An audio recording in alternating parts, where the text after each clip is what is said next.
Hello friends, आज आपण बनवणार आहोत 3 गावठी कोंबडे चुलीवर. तर त्याच्यासाठी मी एका कढईत तेल गरम करून घेतलेले आहे आणि अख्खे मसाले टाकून घेतलेले आहेत. आता अख्खे मसाले थोडे तरतरले का आपण त्याच्यामध्ये लांब चिरून घेतलेला कांदा टाकून घेणार आहोत आणि लांब चिरलेला कांदा थोडंसं क्रश करून टाकणार आहोत जेणेकरून तो लवकर ब्राऊन होईल.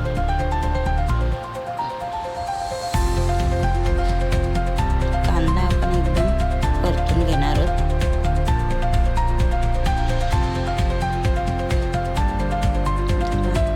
आग बरोबर लागत नाही म्हणून मी थोडंसं लई ठेवलेली त्याच्याखाली.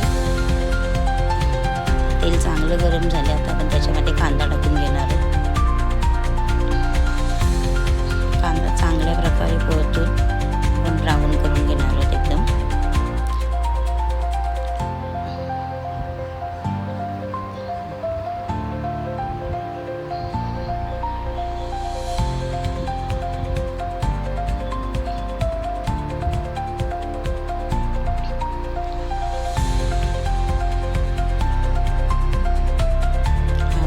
असल्यामुळे थोडं वेळ लागेल कांदा ब्राऊन व्हायला.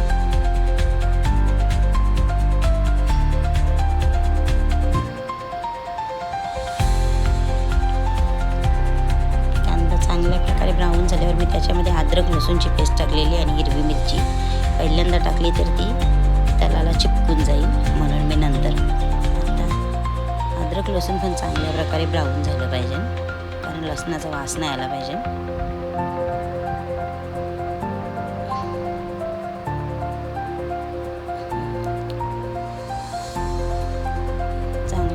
ते पण दोन्ही परतून घेऊ आपण.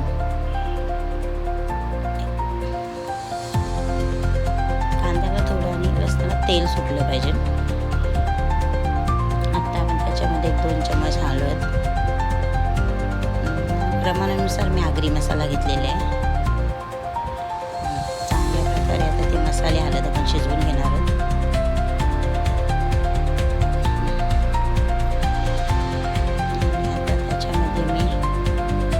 धुवून ठेवलेले गावठी 3 कोंबडे ते चुलीवर चांगल्याच पद्धतीने बनतात. त्याचं मी आता मटण टाकून घेणार आहे त्याच्यामध्ये.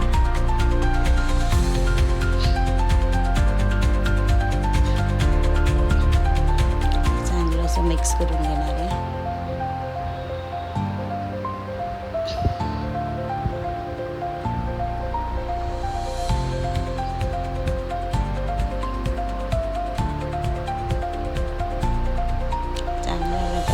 करून आता त्याच्यावरती थोडंसं पाणी ठेवून घेणार आहोत. पहिल्यांदा चांगलं मिक्स करून घेणार आहोत.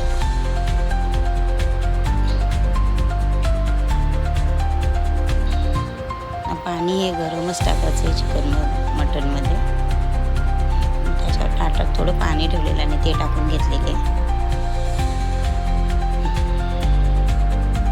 आता मी त्याच्यामध्ये थोडंसं शिजलेलं आहे तर चवीनुसार मीठ पण टाकून घेणार आहे.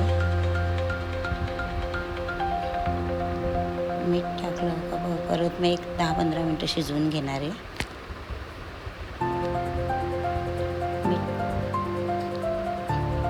कारण त्याच्यामध्ये मीठ चांगल्या प्रकारे मुरलं पाहिजे.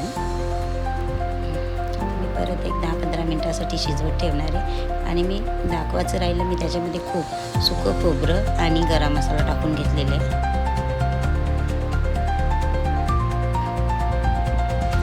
गरम पाणी ठेवणार आहे त्याच्यावरती करायला आणि 10-15 मिनटं अजून ते शिजवून घे.